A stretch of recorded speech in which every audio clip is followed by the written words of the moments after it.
He hacked big tech companies' networks, and the FBI couldn't catch him for years. In the 1980s, Kevin Mitnick was just a teenager with a gift for computers. What started as fun tricks quickly turned into dangerous hacking. Christmas Day, 1994. Tsutomu Shumamura, one of America's top cybersecurity experts, finds his computer hacked. Files and hacking tools gone. The evidence pointed to a single man, Kevin Mitnick. Mitnick wasn't just any hacker. He had broken into giants like Nokia, Motorola, and Sun Microsystems, stealing sensitive projects, source code, and secrets without leaving a trace. But this time, Mitnick had crossed a line. He hacked the wrong man, Tsutomu Shumamura. The FBI hunted him across cities and states. He changed locations, cloned phones, masked his identity, and stayed one step ahead at every turn. Every time agents thought they were close, he's gone. By the early 90s, he became the FBI's most wanted hacker.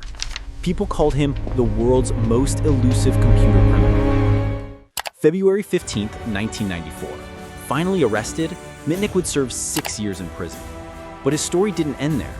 He emerged a national legend, America's most notorious hacker turned celebrity. How did one man outsmart the FBI for years? And how did hacking the wrong man, Tsutomu Shumamura, finally bring him down?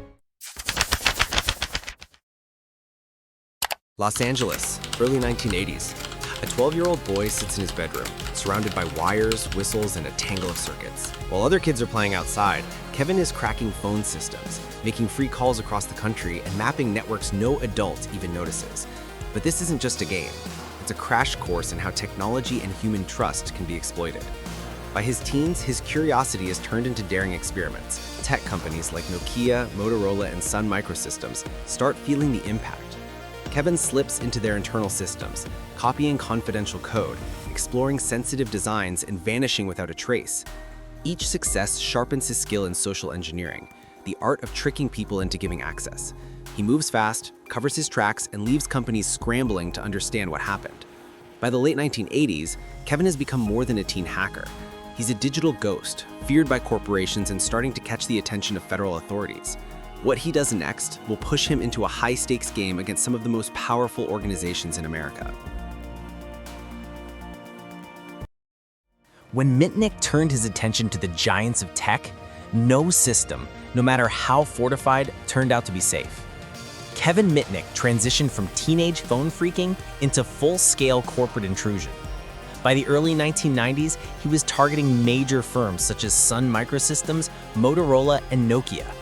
According to letters these companies later sent to the authorities, Sun claimed losses up to US $80 million, while Nokia cited testing and delay costs in the tens of millions. He used social engineering as his primary weapon. Posing as a trusted employee, he would call a company claiming an urgent issue and persuade staff to reveal passwords or install software updates.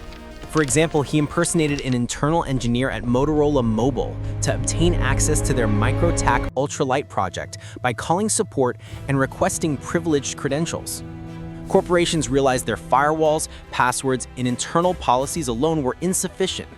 Meanwhile, the government's interest was quietly increasing. The legislative record revealed that in his own testimony to a Senate committee, Mitnick admitted to compromising all systems he targeted, except one. Technically, his methods evolved. He used cloned cellular phones to mask his identity, installed sniffer programs on compromised machines to capture network traffic, and leveraged unauthorized user accounts with elevated privileges to copy data.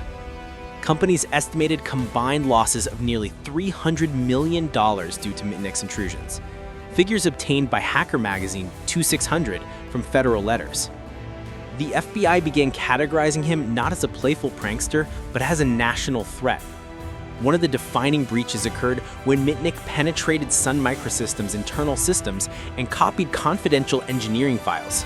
By the mid-1990s, Mitnick was no longer just an underground figure. He had become one of the most wanted hackers in America.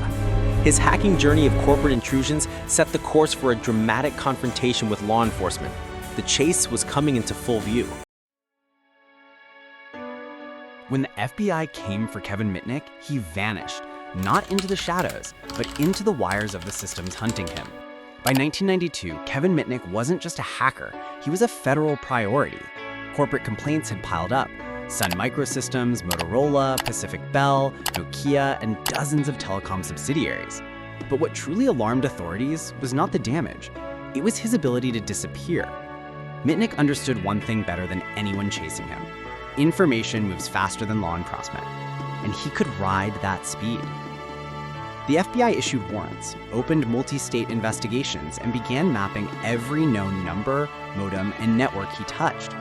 But Mitnick had already slipped into what agents later called the loophole era, a period where digital criminals understood the technology far better than the people trying to catch them. His first evasion came after an FBI operation in 1992 attempted to track his phone usage through Pacific Bell. Mitnick intercepted internal FBI communications by infiltrating the phone company's network. According to court records, he accessed the Cosmos system, Central Office Source Messaging Operating System, the database that held phone call records, wiretap numbers, employee data, and surveillance targets. He wasn't just seeing what the FBI was doing, he was watching them prepare to watch him. Mitnick then obtained the names, extensions, and home addresses of the agents assigned to his case. With that information, he began ghosting through cities: Denver, Las Vegas, Santa Clara, and the LA area, switching apartments, payphones, and phone lines with dizzying frequency. Every time the FBI closed in, the trail went cold. Every time a wiretap was set up, he already knew the number tagged. This wasn't luck. It was technical superiority. Agents later described the pursuit as a chase in the dark.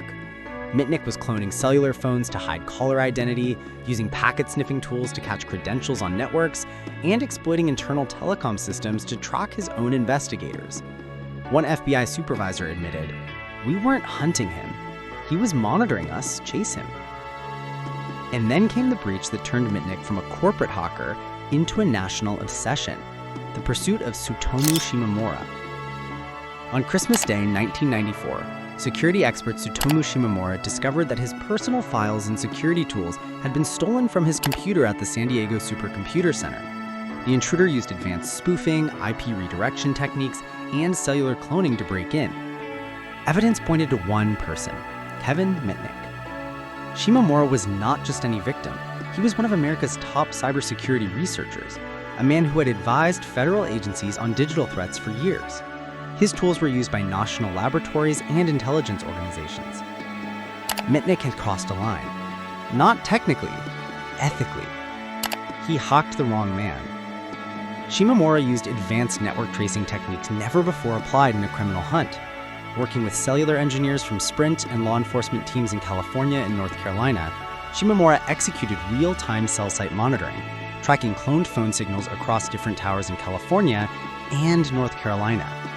Mitnick adapted, switching frequencies, cloning new IDs, moving between apartments at night. But this time, the hunting tools were catching up. On February 15, 1995, after tracing a series of cloned cellular calls to an apartment complex in Raleigh, North Carolina, the FBI finally closed in. Inside the apartment, agents found 20-plus cloned cellular phones, multiple modems, unauthorized copies of corporate source code, password files, false identity documents, and tools capable of intercepting digital communications. The chase, one of the most complex in early cybercrime history, was over.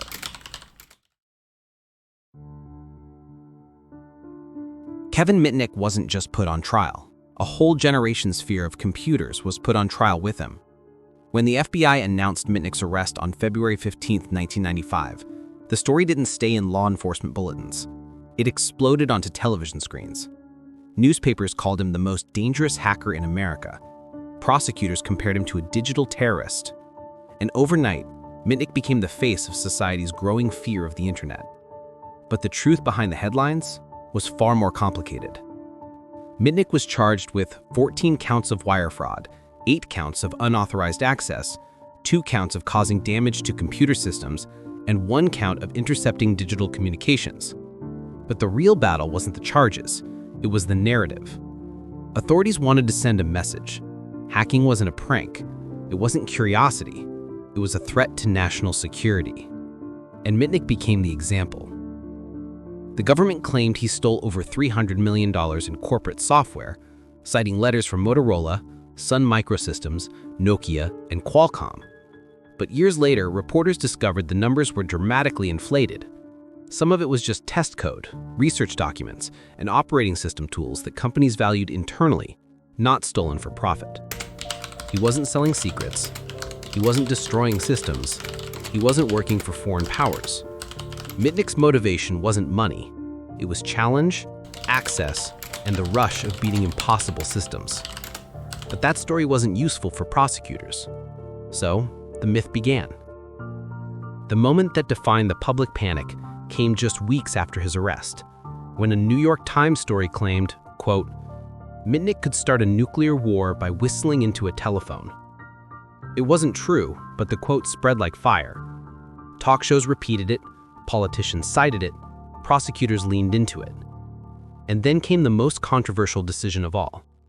Kevin Mitnick was placed in solitary confinement because officials argued he could launch an attack on NORAD if given access to a telephone.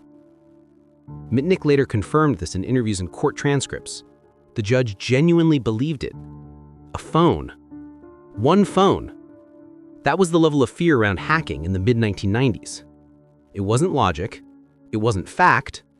It was panic. The trial itself became a slow-motion war.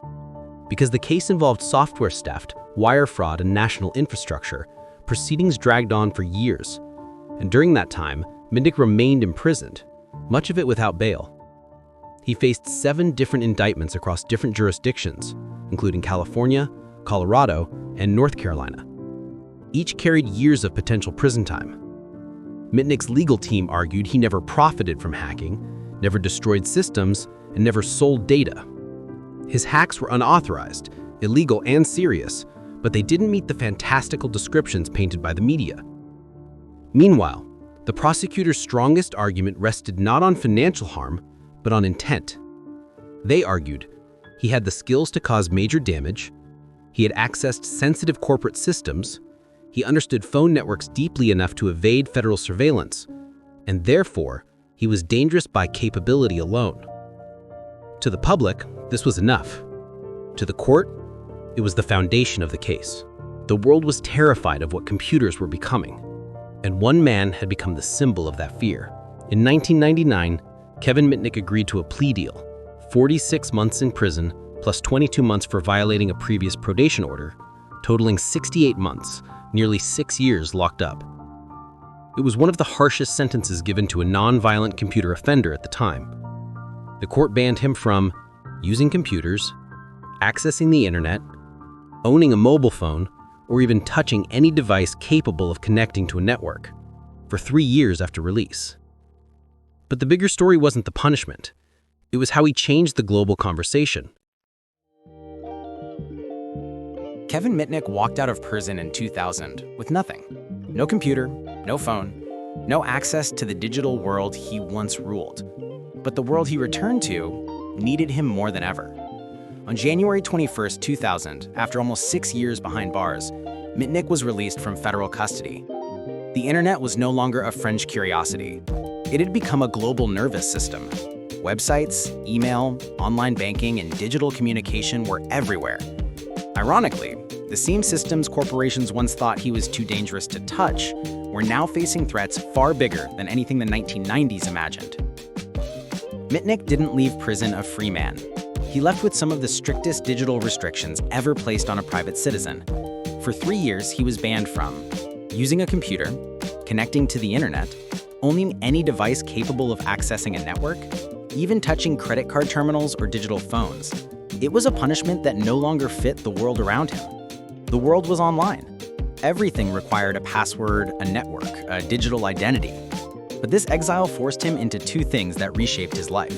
1, public speaking. He began addressing conferences, universities, and businesses about how social engineering actually worked inside real companies. And 2, writing. His experiences became the foundation for best-selling books like The Art of Deception, 2002, and The Art of Intrusion, 2005. Suddenly, the same corporations once feared his abilities were paying him to explain them. Mitnick realized something the government had missed. Cybersecurity wasn't just about firewalls, hardware, or encryption. The biggest weakness was still people. He traveled internationally performing live hacking demonstrations, legally this time, showing how easily employees could be manipulated into revealing credentials, installing malware, or granting access. Executives were stunned. Companies were unprepared. And Mitnick had proof. He could compromise an entire network in minutes using only a phone call. His methods didn't require brute force or advanced malware. They required trust and a story the victim believed. This became the foundation of his next chapter. By 2011, Mitnick founded Mitnick Security Consulting, a firm specializing in penetration testing, red team operations, and social engineering defenses. His clients included Fortune 500 companies, government agencies, telecom providers, and financial institutions. He also became the chief hacking officer of KnowBe4, which grew into the largest security awareness training company in the world. Their mission? Teach millions of employees how to recognize phishing attacks and social engineering traps, the same techniques Mitnick once used to break into the world's most secure systems. This wasn't redemption. This was reinvention. Mitnick evolved from a digital outlaw into one of the most respected cybersecurity experts of his generation. He appeared before Congress, advised governments, consulted for global firms, and became a reference point for the ethics and practice of penetration testing. The FBI agents who once chased him now invited him to keynote events. The same judge who feared he could start a nuclear war with a phone call now cited his books. And the myth of the most dangerous hacker was replaced by something more accurate. A pioneer who forced the world to take cybersecurity seriously years before anyone else understood the risk. Kevin Mitnick passed away on July 16, 2023, at the age of 59. But his story didn't end there. His life became a blueprint for the entire cybersecurity industry. Why social engineering matters, why companies must secure human behavior, not just systems, and why curiosity can be both a gift and a danger, and why the world must understand hackers before it tries to fight them. The man who once lived as a ghost inside America's networks became the voice warning the world about its vulnerabilities. His legacy is not the crimes he committed, it's the culture he changed. Mitnick proved that the line between criminal and visionary can be thin, but the line between ignorance and security is even thinner. And in the end, the systems that once feared him needed him the most.